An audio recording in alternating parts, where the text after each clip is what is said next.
Are your tenants paying the rent late month after month? This can be totally stressful. So in this video, you'll learn what to do if this is something that's happening to you, and I'll teach you the proper notices to serve and some general do's and don'ts, so stay tuned. For the best landlord tips and tricks, subscribe to our channel and hit the bell so you'll be notified every time a new video comes out, each and every Wednesday.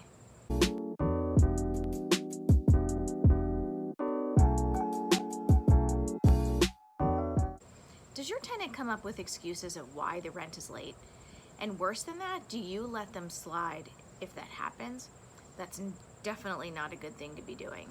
So if you want to make sure that you know all your options and the procedures for handling late paying tenants or tenants who don't pay at all, then stay here, because by the end of this video, you'll learn exactly what the procedures are, what your options are, and how you need to handle it if this happens to you.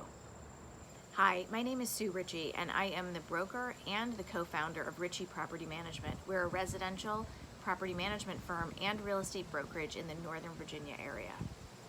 The process I'm sharing with you today is what we use with our tenants who pay late. And we really don't have too many of them because we have a lot of good processes in place for screening and other things. So if you're interested in that, check out some of our other videos about tenant screening. And we're in Virginia, so our process might be different than yours if you're in a different state, but the process should be fairly similar. So let's get to it. So the first thing you want to do is charge a late fee. And here's how this works. Rent is due on the 1st. This is an hour lease, and most leases are going to be similar. Rent is due on the 1st. The rent is technically late if it's not received by the 1st of the month. Now, we do have a 3-day grace period in our leases, so they have a few days to get the rent to us. If they don't have it to us by the 4th, then we put the late fee in place. Now, how much can you charge for a late fee? That'll vary by jurisdiction. We charge an 8% late fee. And I would tell you to keep it probably under about 10%. So their late fee must be reasonable. It must be something that will hold up in court, but also it needs to be high enough so it discourages the tenant from paying the rent late.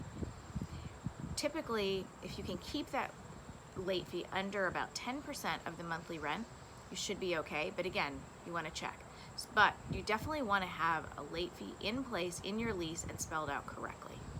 So let's say by day 4 you don't get the rent and you've already put the late fee in place and you know the tenant owes you this. The next thing you want to do is you want to serve notice to the tenant. What we do in Virginia is called a 5-day pay or quit notice. And you can do it a couple of ways. You can send it by a certified letter, or you can have a sheriff deliver it. And there's a lot of procedures around this, so you want to look into it. But we have the sheriff deliver that notice, and that way we know it's done exactly the way it should be. And basically what this says to the tenant is, you have 5 days to pay the rent, or you have to quit, meaning you have to get out. So this sends clear notice to the tenant that you better get the rent to us, or we're going to start the eviction process. And that leads us to step number 3, which is file for eviction. When you file for eviction, this shows the tenant that you're serious. If they haven't paid the rent to you by the 4th or days to come or weeks, it's time to take serious action. Even if you don't plan to evict the tenant, you need to start the process so that they know you're serious. So those are the main steps. First, you want to make sure you have a late fee. Then you want to do the 5-day pay or quit if you haven't received the rent. And if you still haven't received the rent, then you need, after those 5 days are up, then you need to go through the process of starting the eviction process. Have you ever had to file for eviction? If you have, leave a comment below and let us know how it went, or anything unusual that happened, or if it was something that was fairly straightforward and you were able to get the tenant out as you planned. So here are a few do's and don'ts that relate to late paying tenants.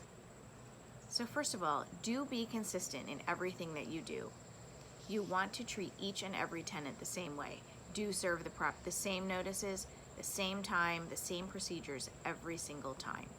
Second, do deliver the notices in the proper manner, meaning deliver them at the time that they're supposed to be delivered. If you do a 5-day pay or quit, after that time is up, begin the eviction process. Don't wait, don't dilly-dally, because you start to set the wrong precedent and you don't want that to happen. The third thing is to document everything that you do. So all of your emails, anything you mail, track it all, keep good documentation so that if you ever do have to go to court, you have everything clear, and that will definitely help you. And lastly, do use an attorney if you have to file for eviction. The process can be a little bit complicated. Hiring the right attorney can help you get the tenant out quickly, go through the process without having it drag out, doing something wrong, and then in the end, making you lose a lot more money than you really could have saved had you used an attorney. So a few don'ts. Don't accept partial payment from the tenant and think that everything is okay. Different states have different laws. Accepting partial payment sometimes can mean that you are foregoing your ability to go after the rest of the money. So look into what it means on accepting partial payment. It's something to think about. It doesn't mean everything in every state the same way. The second thing is, don't just listen to sob stories. The tenant may have a very legitimate reason why the rent is late or why they can't pay. And so talk to them first, obviously, but if you continue to get sob story after sob story, they may just be playing games with you. So don't always listen to those. And the third thing is, don't discriminate on who you go after and who you don't go after. You could get yourself in big trouble in fair housing violations if you do that. Again, it's important to be consistent and just deliver the proper notices and handle every tenant the same way. So now you know the steps to take if your tenant isn't paying the rent on time, but what happens if they stop paying completely and you need to evict them? Below is a link to the guide on the eviction process so that you can better understand what happens and what the process is if you have to evict a tenant. If you like this video, please let us know by liking it below and subscribe to our channel and share this video with other landlords you know who might benefit from useful information like this. Thanks so much for watching, and we'll see you in the next video.